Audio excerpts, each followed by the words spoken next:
एखाद्या पक्षातून आमदार फोडणे, खासदार फोडणे, त्यांना लालच देऊन आपल्याकडे घेणे सोपे असते, मात्र त्यांना आपल्यासोबत कायमस्वरूपी ठेवणं ही सगळ्यात अवघड आणि अतिशय कठीण बाब असते. हे आता कुठेतरी महाराष्ट्राच्या राजकारणाला लागू पडतंय.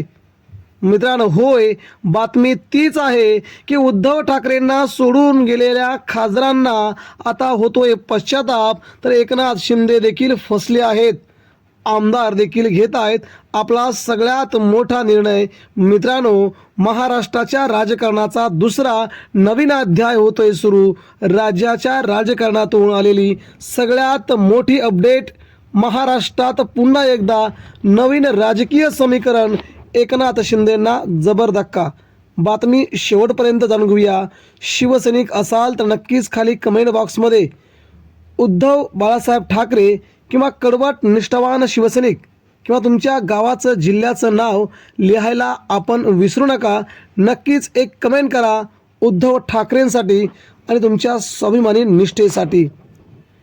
देशभरामध्ये स्वाभिमान निष्ठा म्हणून ओळखला जाणारा देशाच्या राजकीय पातळीवरती सगळ्यात मोठा पक्ष कोणता असेल तर ती आहे शिवसेना प्रमुखांची शिवसेना आणि शिवसेना प्रमुखांचे सैनिक म्हणजेच शिवसैनिक. मित्रांनो, एखाद्या पक्षाला असे मावळे लाभणं, असे कार्यकर्ते लाभणं त्या पक्षाची पुण्याई असते. नव्हे तर त्या पक्षाच्या नेत्यांनी प्रमुखांनी केलेला आतापर्यंतचा संघर्ष असतो. शिवसेना प्रमुखांनी सांभाळलेले कार्यकर्ते पुढे शिवसैनिक म्हणून ओळखले जाऊ लागले. बाळासाहेब त्यांना शिवसैनिक म्हणायचे, मात्र पुढे काही वर्षाच्या नंतर शिवसैनिक हे शिवसैनिक उद्धव ठाकरेंचे अतिशय जवळचे संबंध बनले. आणि मित्रांनो, आता शिवसेना प्रमुख गेल्याच्या नंतर महाराष्ट्राच्या राजकारणामध्ये शिवसैनिक संपवण्याचा जो घाट रचला गेला तो आता खूप पुरता चुकला होता, ते कुठेतरी आता खरं ठरतंय. मित्रांनो, महाराष्ट्रात एकनाथ शिंदेंनी आपला पक्ष मजबूत व्हावा, आपल्या पक्षाला सर्व काही मिळावं, आपल्या पक्षाची सत्ता महाराष्ट्रात पुढील काही वर्ष राहावी या दृष्टिकोनातून खूप मोठ्या प्रमाणामध्ये परिश्रम घ्यायला सुरुवात केली.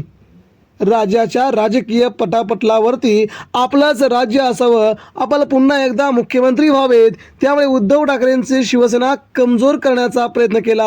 अगोदर ठाकरेंशी 2021-22ला गद्दारी केली, तिथे शिवसेनेचा पक्ष आणि चिन्ह चोरलं गेलं, आमदार पळवले, खासदार पळवले, त्यानंतर आता सगळं संपलं होतं. परंतु त्यानंतर उद्धव ठाकरेंनी शून्यातून आपलं जग उभा केलं.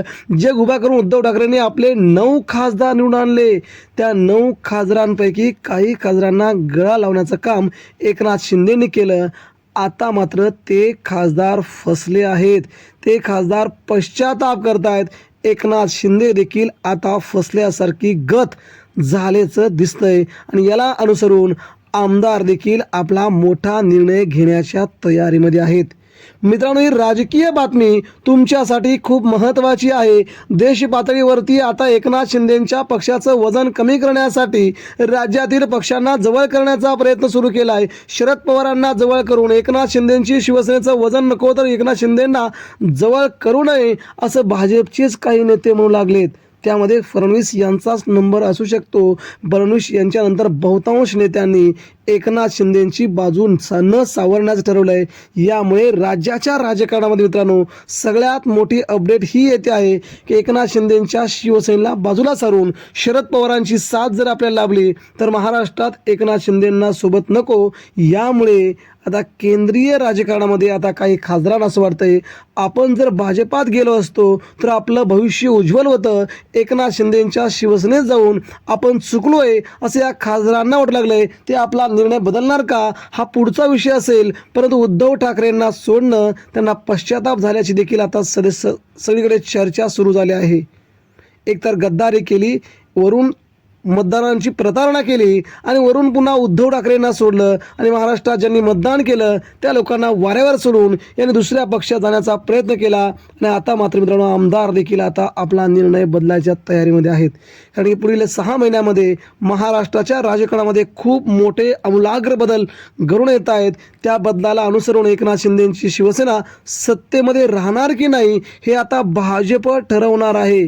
केंद्राच्या आणि राज्याच्या सत्तेतून जर बाहेर काढलं गेलं, त्यांना जर सत्तेतून हाकललं गेलं, तर मात्र भारतीय जनता पार्टी या महाराष्ट्रामध्ये पुन्हा लार्जेस्ट पार्टी होऊन एकनाथ शिंदेंना सत्तेची जागा दाखवून त्यांना बाजूला करेल आणि शरद पवारांना जवळ करेल. ही महाराष्ट्राची राजकीय समीकरणं पुढील काही काळामध्ये येऊ शकतात. त्यामुळे आमदार खासदार हे फसले आहेत. इथे एकनाथ शिंदे देखील यांना फोडून फसलेत. महाराष्ट्रात वेगळा संदेश गेलाय. शिंदेंची प्रतिमा मलिन झाली. यामुळे राज्याच्या राजकारणात उद्धव ठाकरे हारून देखील जिंकलेत. ही मोठी बातमी आहे.